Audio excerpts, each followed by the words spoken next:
Hey guys, I am just outside of the conifer garden here on the little hall side of our gardens, and we're going to talk about Pinus palustris, or longleaf pine. And you don't have to look far in the sand hills to observe a longleaf pine.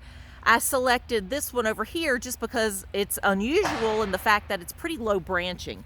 Lots of times longleafs, they naturally shed their lower branches as they grow, and for whatever reason this one still has some very low horizontal branches. The leaf arrangement on this plant is described as alternate. It's kind of difficult to determine that when you see how compact the fascicles are along the stem. The leaf form is simple. The leaf margin is serrated. It's hard to determine that just by sight, but you're going to feel that as you run your fingers down the edges or the margins of the leaves or the needles. The plant type is considered a tree. It is a conifer and evergreen and large. The form. This is a little difficult to describe because it does change as the plant matures.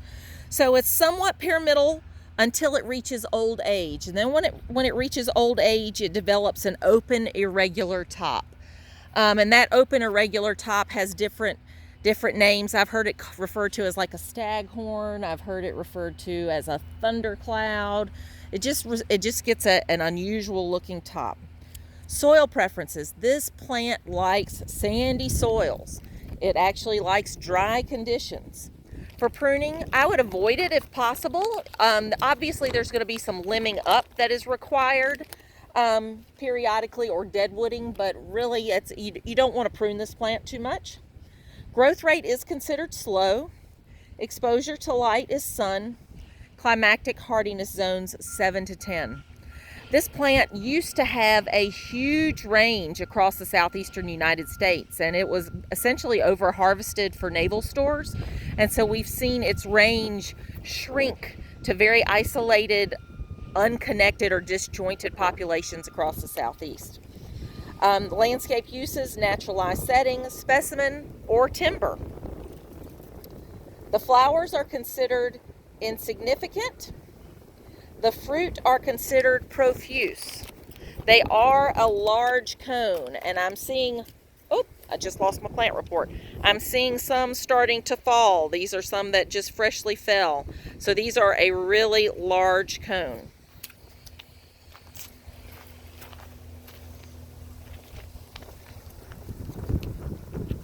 Autumn color is not applicable. Leaf texture is considered fine to medium. Needles come in fascicles of 3, and these needles are really long. So we have learned white pine, Pinus strobus, which has a very short needle. This has a really long needle, 8 to 10 plus inches. No notable bark characteristics, no notable cultivars. This plant is susceptible to rusts, bark beetles, and sawflies. It is a North Carolina native. It is a U.S. native. It is not invasive. It is not salt tolerant. Another pine that I'm not sure of the order, but we will talk about Loblolly, which is another one of our native pines. So I'm going to point out what the buds look like on this pine because they're going to be very different from that. So longleaf notoriously has this large white bud. This is its terminal bud, and this is where the new needles emerge in the spring. And so that's a dead giveaway that this is a longleaf, in case there's any question. Usually the pine cones and the length of the needles are our first indicator, but just in case, that big white terminal bud is another one.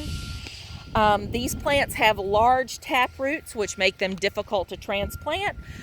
I don't want to say impossible because they surely have been transplanted across the sandhills, but because of that taproot, when you dig them, that taproot becomes compromised and it doesn't regenerate.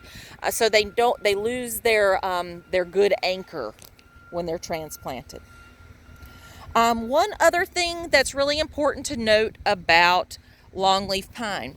When longleaf pine seedlings germinate, they develop what is called the grass stage.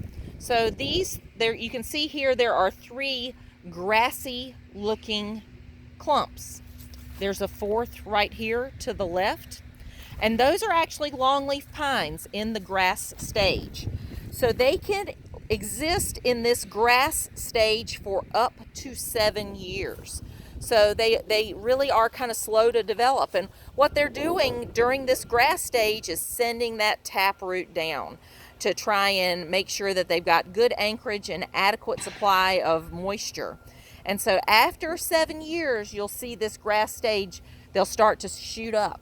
And you can see here behind us, you can see longleaf in various heights and stages behind us. So this is Endure, page 884, and you're lucky here in the Sandhills. This is a really common plant in our native landscape. Thanks.